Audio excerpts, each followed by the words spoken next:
Would it? Well, no, I just never been here before. I was just having flashbacks. I thought you were taking me back to that last year. I don't want to go. I don't want to go there. Yeah.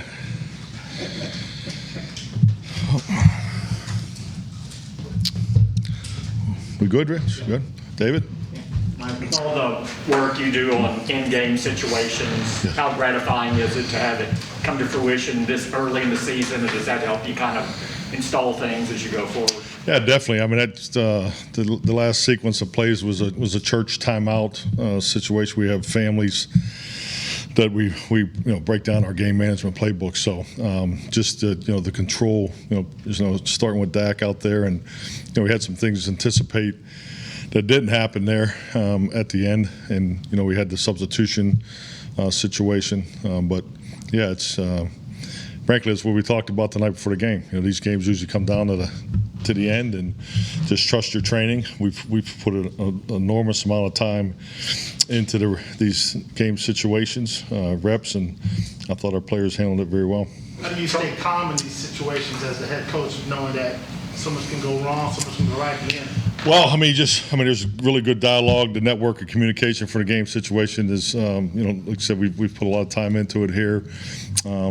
Starting there, was it second down? We made a substitution because we wanted to take the risk out of the type of run that we ran. I'm sure if you recall the play, the sweep, jet sweep, but we call it cricket. It's the open side, and just because there's a lot of officiating going on in the game. So that's did I say that right? Yeah. Okay, thank you. So just being smart there, and frankly, the crew in the box, we were anticipating them calling a timeout there. But then we had one of our guys went outside the numbers, and so at that point we got to this 17-second threshold, and that's when I've just never seen that happen. The clock that I was looking at went out, and then Kellen was blocked by the clock he said he was looking at. Next thing you know, there's 9 seconds left. But we got it done. Was Tony tired at that point, or was there a personnel change? Was he trying to? Well, we went from 11 to 20, to Pony. And I just think, because he went in to run that play, we had more reps in that particular personnel group. Which, it's not common to substitute in 2 minutes, but like I said, there was anticipation with them having 3 timeouts left. When you looked at the film, it seemed like he kept outside. He had more yards, and he probably could have run out of bounds. He cut it back in on that sweep. Yeah, but once again, I think the most important thing here, because we're just trying to get yards. I don't disagree with the thought about going out of bounds and so forth. And I think Tony is, his running style, his ability to get north and south is really unique. So, yeah, I didn't have a problem with the decision. Do you follow the clock on the overhead board, or does it change? Not anymore. I was wondering. Yeah. So no, I'm glad it happened. I was telling a story on the plane last night that, the last place I worked, we had a permanent one right there on the 50-yard line. So, because a big part of coaching, and that's kind of why we review it on Saturdays, is, every coach has a responsibility, and you have to keep your eyes. Your eyes need to be, whether you're watching the backside in the run game, or if you're watching the backside in the coverage. So, and it's no different for me as a head coach, especially when you're calling the plays. I'm used to you call plays, and then you got to get your set your eyes. So I was watching the clock, across the field. They're about a 20-yard line the whole game, and so then all of a sudden, some marketing or something. I don't know what the hell. I don't. Just this thing starts right. Yeah, to kind of get everybody in the crowd in. So yeah, just when you think you're seeing it all in this league, something else happens. So. Well, something like that. Do you report it to the league and ask for because again, it's, or is it only the clocks on the field that they control, or how does that go? Fine. That's what. It's the only one I answer for. Oh yeah. I don't know about that ring here now. Yeah, I'm not buying that. That's for sure. Yeah, but no, it's a great point. But I think like anything, I'll use the end zone clock from here on in. So You know, it's and that's the first thing you always do when you go in a new stadium. And last year, it was a little bit of an issue, but I just assumed it was the first game. You know, just because there was no one in the, so the operation wasn't normal last year. So, but yeah, that's part of having experience in the league. And we talk about the vital signs of your in your review for each and every game. Just your clock and keeping everybody in tune with that too. So, but we also have people in the box watching the clock too. So we were fine. Is that, again, I was going to say, is that a credit to the preparation you're planning, also the pause that got on the field? Because everybody else were like, what's going on? They're trying to run it down, and we're thinking it's chaos. And we're talking on the headsets though. No one panicked, Yeah. and it worked out, even though from the outside looking in, like, what are they doing?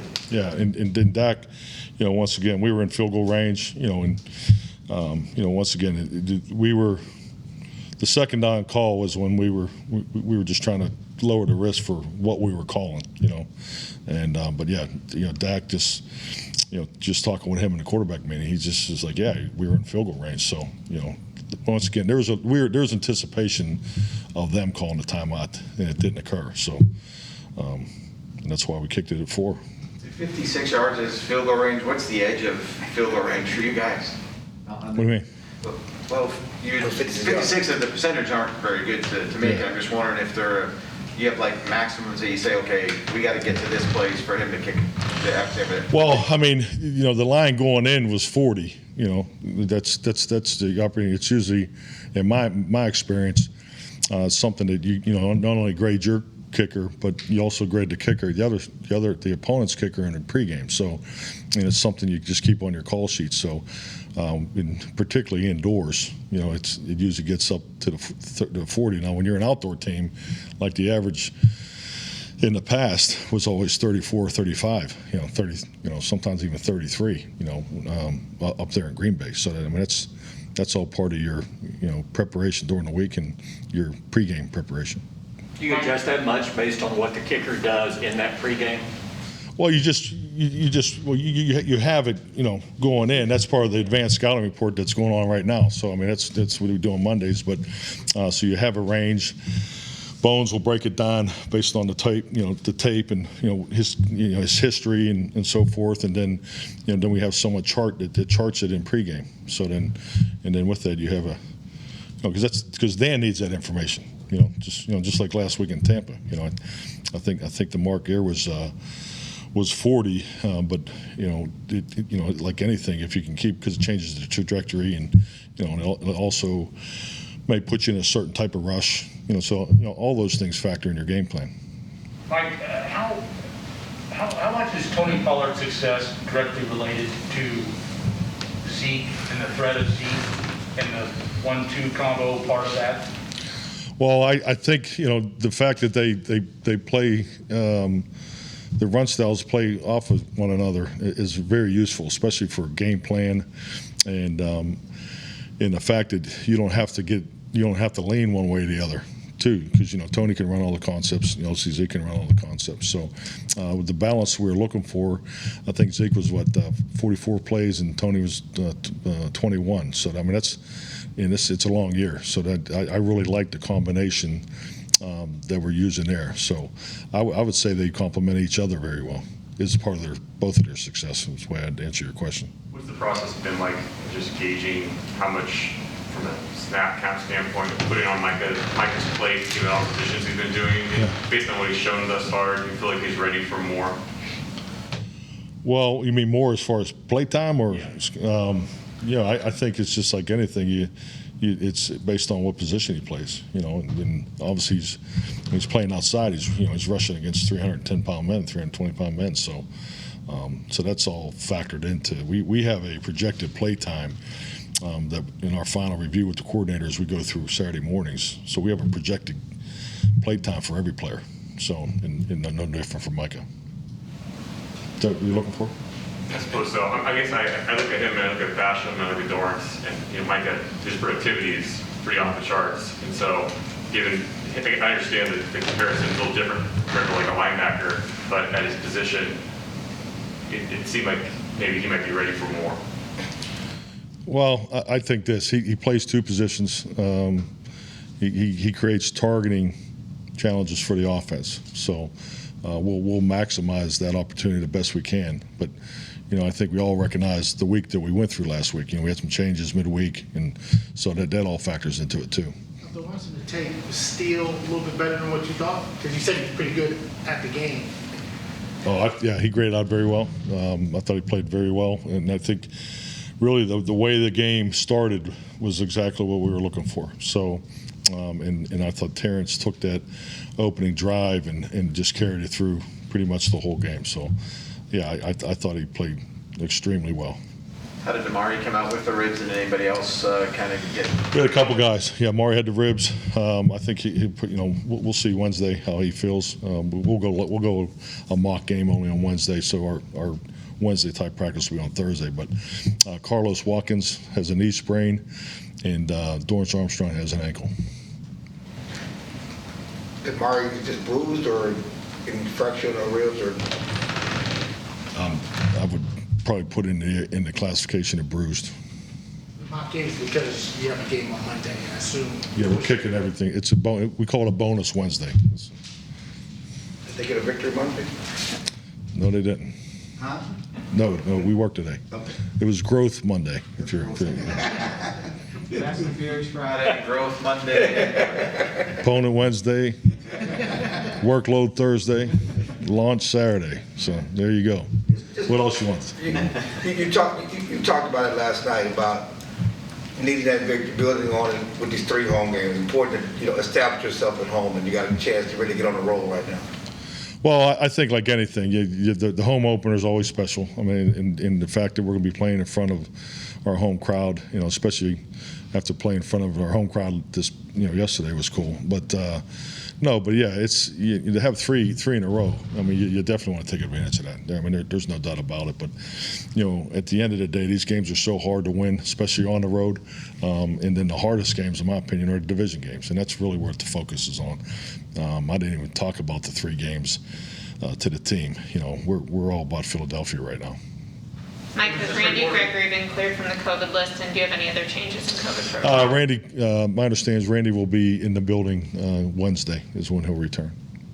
It was just reported that the Eagles' Zach Ertz has been put on the COVID list. How will that change your defensive philosophy? We're not that far into it. So frankly, we just finished up with the players at 2:30, and we're having our advanced scouting meetings. That's going on right now. So once we dive into the game plan tonight and tomorrow, we'll see how it shakes out. I think Leighton drew 3 holding calls in his play time. I don't know, is play time production per snap something you guys monitor? He's pretty 37 snaps, 7 tackles, the sack, the holds. Do you guys break it down that way? Yeah, I mean we have a software that we developed here internally that's pretty much charts everything. Playtime, production. We also keep track of all the fundamentals, the technique, because not only we grade them for their performance, we're always as a coaching staff we're always building the next cut up. We're always so all the things we practice and all the things we do in the game. So it's a very extensive grading process that our coaches do a great job with. Well, with Randy back, what do you kind of envision for Micah without giving away any secrets? Will it be similar to what he did, or will it be kind of a little bit back to what he had? Really, the game plan will answer that. Obviously they're a new coaching staff. I had a chance to watch them. Probably the first 3 quarters on TV yesterday. While I was at the stadium. So, they're doing a lot of spread offense. It looked like mostly all spread. Just the time I was watching them. So, the game plan will answer that. Last night you were talking about after losing Lawrence last week, and you talked about the adjustment that was made defensively, I think was how you termed it as far as the scheme. Can you walk us a little bit through that process? Because that happens, we have an injury to a key player where you already have the defensive or offensive game plan. The guy goes out in practice.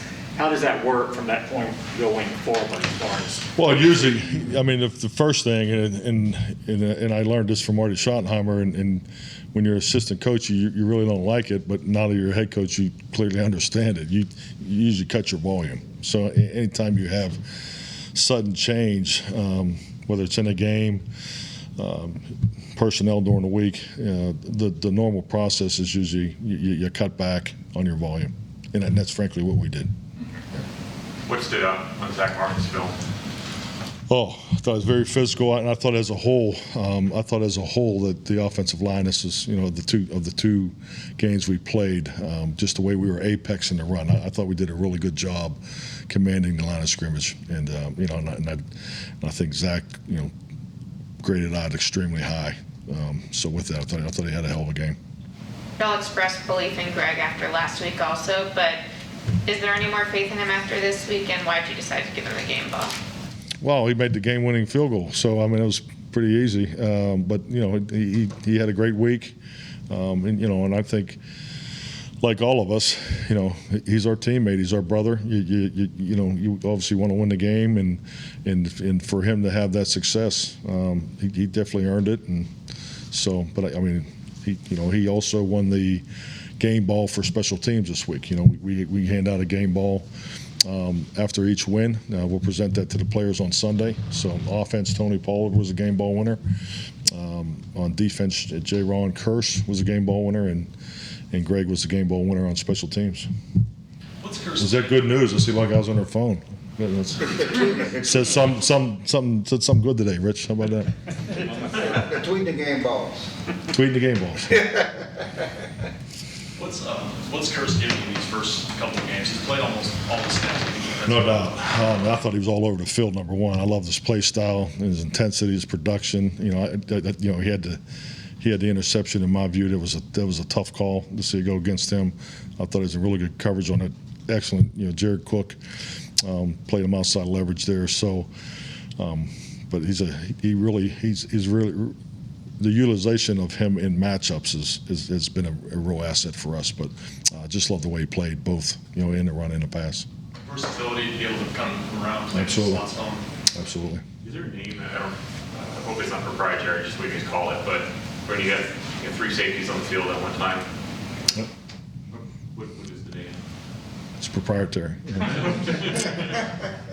Mike, you've coached a million games. Does yesterday's win constitute a steal and a win? Stealing a win? Yeah. No. Escaping with a win? Not at all. I think we clearly went in there yesterday expecting to win, and there wasn't a point in the game that we didn't expect to win that game. No, I didn't look at that as stealing a win. We had a lot of respect for what they accomplished the week before. We obviously being an uncommon opponent. I thought our players did a great job in the extra preparation, getting ready for their matchups. So, we believe we're going to win that game from start to finish. What does that win say about the growth of your defense? So much has been said. That was first win, I guess, for a Cowboys team scoring under 30, when they scored less than 30 points since 2018. And we usually have to score a lot because of the defense issue with the other 17 and got the 2 turnovers. I think every drive they had was in Cowboys territory. But well, I think like a lot of things in football, you get what you emphasize, and sometimes you get what you tolerate. And I think our defense, they hold each other to a high accountability. I mean, I think these guys, you see these guys interact, their meetings, the communication level is extremely high. I would definitely, and it's something you're always working on. Every football team's working on it, but I just think that the standard that's been set in the room, and they're committed to it. So I mean, we got really good leadership throughout the locker room, and I think it's very evident over there on defense this year. Does that start with Dan? You talk about communication of that group. Does that start with Dan interview? Absolutely. No, Dan's done a tremendous job. I mean, I think, like anything, I mean, Dan is as excellent as a communicator that I've ever worked with. So he's the same guy every day, brings the juice. His energy is the same every day. Very detailed in everything that he does, and everything that he commands, he gives it to them tenfold. So I mean, he's been a huge asset for us. You mentioned Kellen. You mentioned Kellen was patient as a Yes. play caller a couple of times. Why is that hard to be patient as a play caller, and what were they doing that patience be the right way to go about it? Well, just, you watch the game, particularly how they played their coverages. So, we went in there with a plan of, we needed to be high completion percentage. So, between Kellen and Dak, I thought they knocked that out of the park. Our three-step game was way up, yesterday compared to the week before, and that's something you have to be patient with. Especially with our receivers, you'd like to take more shots down the field, and there's a discipline to that. I thought Kellen called an excellent game. As a young play caller, is that something like you just need to go through it to learn patience? Because you might just say, okay, let's take a shot here, whether it's there or not. Yeah, absolutely. I think that's fair. I mean, I think Kellen has shown in his time as a coordinator that he can put his foot on the gas and put up big numbers. And I love that about him. His aggressiveness, not only in calling a game, but also in the game plan, component of it. So, being patient and playing complimentary football, it takes a discipline. And I thought he was excellent yesterday. You talked before about keeping him in place when you came because of the continuity and the relationship with Dak, but still, you'd called plays. You're going to turn that over. You hadn't worked with him before.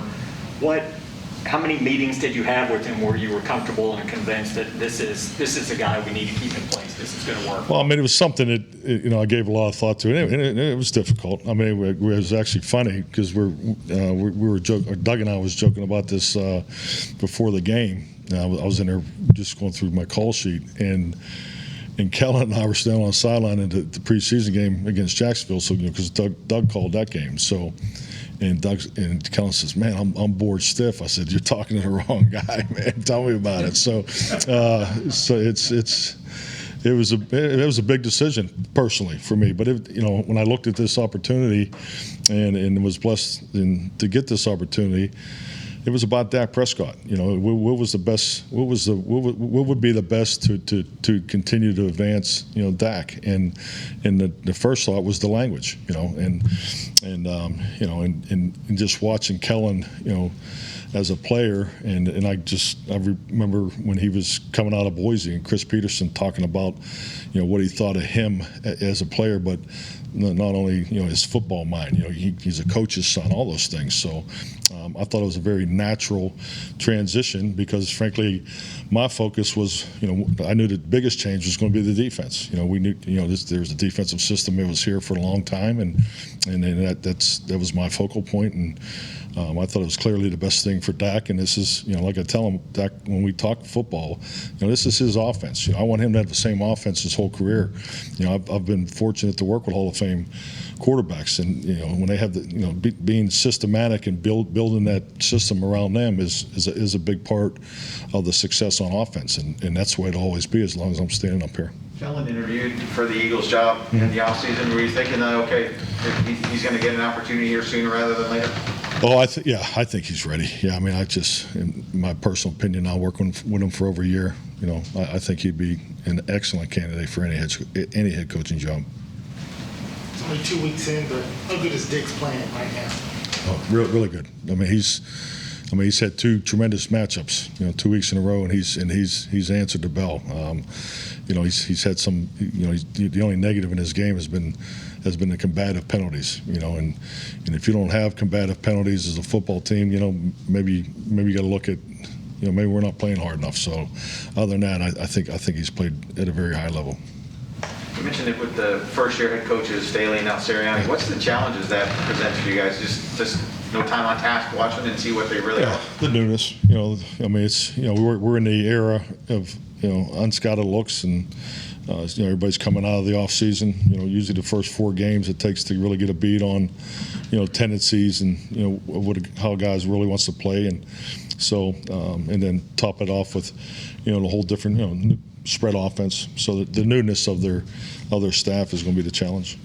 But Leighton and Jalen's attitude, obviously so much was focused on Micah. They were big guys here, and obviously they didn't get a lot of play time last week, but they stayed in tune and certainly were able to control yesterday. Yeah, I just think it points to their commitment and really, tells you a lot about them as men, as individuals. I think, both Leighton and Jalen have been so consistent, and I know just in my time here, and I say that I know all the time, but that's what I appreciate. I think players and coaches, it's important to be the same personality every day. It's everybody's in charge of their own energy. It's important to be consistent with your energy every day, and I think those guys exemplify that very well. With Amari on the ribs, was that from the hit that he took earlier in the game in the end zone, or was it that play? Do you know, or something he'd been I dealing think with? it was that play, and it's something he was dealing with for a little bit from last week.